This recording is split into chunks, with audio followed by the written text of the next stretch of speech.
మీ business ఏదైనా మీ ఊర్లో promotion చేయాలంటే అది సుమన్ టీవీతోనే సాధ్యం. ఇప్పుడే సంప్రదించండి. తెలంగాణకు విద్యుత్ అవసరాలు తీర్చడంలో కీలక పాత్ర పోషిస్తున్న సింగరేణి సంస్థ సంక్షోభంలో కొట్టుమిట్టాడుతోంది. ఇన్నాళ్లు సింగరేణి ప్రస్థానంలో ప్రధాన వనరుగా ఉన్న భూగర్భ గనులు నష్టాల బాట పట్టడం యాజమాన్యాన్ని ఆందోళనకు గురిచేస్తోంది. ఈ పరిణామాలతో కార్మికుల కుదింపుకు దారితీసే ప్రమాదం ఉండటం గని కార్మిక కుటుంబాల్లో కంటి మీద కునుకు లేకుండా చేస్తోంది. తెలంగాణలోని ఉమ్మడి ఖమ్మం, వరంగల్, కరీంనగర్, ఆదిలాబాద్ జిల్లాలో విస్తరించి ఉన్న సింగరేణి భూగర్భ గనుల మనుగడపై నెలకొన్న నీలిమేఘాలపై తాజా updates Suman TV regional coordinator Nagendra అందిస్తారు. తెలంగాణకే తలమానికంగా మారుతున్న సింగరేణి భూగర్భ గనులు కనుమరుగు కానున్నాయా? ప్రకృతి విరుద్ధంగా భూగర్భ గనుల్లో పనిచేస్తున్న వేలాది మంది కార్మికుల భవిష్యత్తు ప్రశ్నార్థకం కానుందా? నష్టాలు నడుస్తున్న సింగరేణి భూగర్భ గనుల మూసివేతకు ప్రభుత్వం చర్యలు తీసుకుంటుందా? ఈ ప్రశ్నలకు ఇప్పుడు అవుననే సమాధానం వస్తూ ఉంది. సింగరేణికి తలమానికంగా సింగరేణి ఆస్తిగా పేరుగాంచిన సింగరేణి భూగర్భ గనుల్లో వరుస నష్టాలతో సింగరేణి యాజమాన్యం ఉక్కిరి బిక్కిరవుతూ ఉంది. సంస్థ పరిధిలో 4 ఉమ్మడి జిల్లాల్లో విస్తరించిన సింగరేణిలో ఇప్పటిదాకా ఉన్న 40 భూగర్భ గనుల్లో 20కి పైగా గనులు నష్టాల బాటలో పయనించడంతో ఈ గనులను ముందుకు తీసుకుపోలేని పరిస్థితి యాజమాన్యంలో కనిపిస్తూ ఉంది.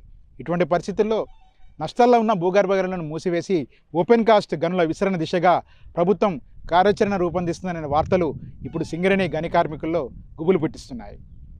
ఒకప్పుడు 1,00,000 మందికి పైగా ఉండే సింగరేణి కార్మిక కుటుంబాలు ఇప్పుడు క్రమంగా తగ్గిపోతూ 40,000కి చేరుకున్నాయి. అయితే తాజాగా భూగర్భ గనుల్లో పెరుగుతున్న నష్టాలతోటి మరిన్ని గనులు మూతపడే ప్రమాదం ఉండడంతో మిగిలిన కార్మికుల పరిస్థితి ఏంటి, వారికి ఉద్యోగ భద్రత కల్పించాల్సిన చర్యలేంటి అనే అంశంపై మాత్రం అనేక అనుమానాలు, అపోహలు తలవెత్తుతున్నాయి. వాస్తవానికి భూగర్భ గనిలో బొగ్గును ఉత్పత్తి చేయడం, దానిని బయటికి తీసుకురావడం చాలా కష్టతరమైన పని, చాలా ఎక్స్పెన్సివ్గా ఉంటుంది. 1 టన్ను బొగ్గు భూగర్భ గనిలో ఉత్పత్తి చేసి దానితో పోలిస్తే ఓపెన్ కాస్ట్ గనిలో 10 టన్నుల బొగ్గు ఉత్పత్తిని అవలీలగా బయట తీసుకోవచ్చని కూడా సింగరేణి యాజమాన్యం చెప్తా ఉంది. సింగరేణి భూగర్భ గనిలోకి కార్మికులు పని ప్రదేశానికి వెళ్ళడానికి, రావడానికి దాదాపు 3 గంటల సమయం పడుతూ ఉంది. మిగిలిన 4-5 గంటలు మాత్రమే అక్కడ పని చేసే అవకాశం ఉంది. ఇటువంటి పరిస్థితుల్లో ఇటు పని సమయం ఎక్కువ కావడం, మరొకవైపు భూగర్భ గనులు ఉన్న బొగ్గుని బయట తీసుకురావడానికి ఖర్చుతో కూడుకున్న పని కావడంతో ఈ గనులను మూసివేసే దిశగా యాజమాన్యం ఆలోచిస్తుందనే వార్తలు మాత్రం కార్మిక కుటుంబాల్లో ఆందోళనని, ఆవేదనని కలిగిస్తున్నాయి. ఒకప్పుడు తలపై టోపీ పెట్టుకొని, చెమ్మాస్ పట్టుకొని ఎంతో హుందాగా సింగరేణి భూగర్భ గనులోకి పని కోసం వెళ్ళిన కార్మికులు ఇప్పుడు అదే భూగర్భ గనులు తమ పాలిట ఆశనిపాతంగా మారుతున్నాయని తెలిసి ఆవేదన వ్యక్తం చేస్తున్నారు. మరి భూగర్భ గనులను మూసివేసే దిశగా ప్రభుత్వం చేస్తున్న ప్రయత్నాలతో కార్మికుల భవిష్యత్తుకు ఎటువంటి భరోసా కల్పించే చర్యలు తీసుకుంటుందనే అంశం మాత్రం ఇప్పుడు సర్వత్రా అనేక ప్రశ్నలకు దారితీస్తూ ఉంది. మరోవైపు సింగరేణి కార్మిక సంఘాలు కూడా నష్టాల్లో ఉన్న భూగర్భ గనుల్లో లాభాలను సృష్టించేందుకు సరికొత్త ఆధునిక సాంకేతిక పరిజ్ఞానాన్ని ఉపయోగిస్తే సరిపోతుందని, అట్లా కాకుండా గనులను మూసివేత దిశగా ప్రభుత్వం చర్యలు తీసుకుంటే మాత్రం అడ్డుకుంటామని హెచ్చరిస్తున్నారు. సింగరేణి గనులకు పుట్టినిల్లుగా ఉన్న కొత్తగూడెం ఒకప్పుడు గని కార్మికుల కాలనీతో కలకల్లాడుతూ ఉండేది. ఇటు కొత్తగూడెం కానీ, అటు మనుగురు కానీ, బొగ్గుటగా పేరుగాంచిన ఇల్లెందులో కానీ, కరీంనగర్ జిల్లాలోని గోదావరి కానీ, మందమర్రి, బెల్లంపల్లి ప్రాంతాలు కానీ, ఆదిలాబాద్ జిల్లాలో ఉన్న చెన్నూరు ప్రాంతాలు కానీ పూర్తిగా బొగ్గు గని కార్మికుల కుటుంబాలతో, వారి క్వార్టర్స్ ఉన్న కాలనీ సముదాయాలతోటి కలకల్లాడుతూ ఉండేవి. అయితే క్రమానుగతంగా బొగ్గు గనుల్లో ఉత్పత్తి తగ్గిపోవడంతో ఇక్కడ పనిచేస్తున్న అండర్ గ్రౌండ్ కార్మికులను ఓపెన్ కాస్ట్లకు, వర్క్షాప్లకు బదిలీ చేయడంతో కార్మికుల సంఖ్య క్రమంగా తగ్గుతూ వస్తూ ఉంది.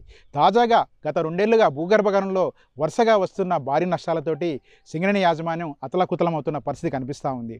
1 టన్ను బొగ్గు ఉత్పత్తి చేసే ధర కంటే 1 టన్ను బొగ్గు అమ్మే ధర వ్యత్యాసం దాదాపు సగానికి సగం పడిపోతుండటంతో ఈ నష్టాలను ఎలా పూడ్చుకోవాలో తెలియక సింగరేణి యాజమాన్యం ప్రత్యామ్నాయ మార్గాలను అన్వేషిస్తున్నట్టుగా కనిపిస్తూ ఉంది. ఇటువంటి పరిస్థితుల్లో ఇప్పటికే 45,000 మంది మాత్రమే ఉన్న సింగరేణి కార్మికులు దాదాపు నష్టాల్లో ఉన్న 20 భూగర్భ గనులను మూసివేస్తే మాత్రం 10,000 మందికి పైగా సింగరేణి కార్మికుల భవిష్యత్తు మాత్రం ప్రశ్నార్థకంగా మారే ప్రమాదం కనిపిస్తూ ఉంది.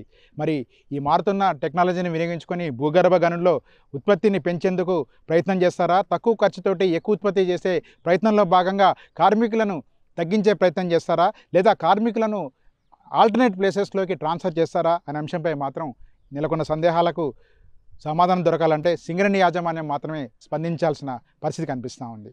కెమెరామెన్ వెంకట్తో నాగేందర్ ఫర్ సుమన్ టీవీ.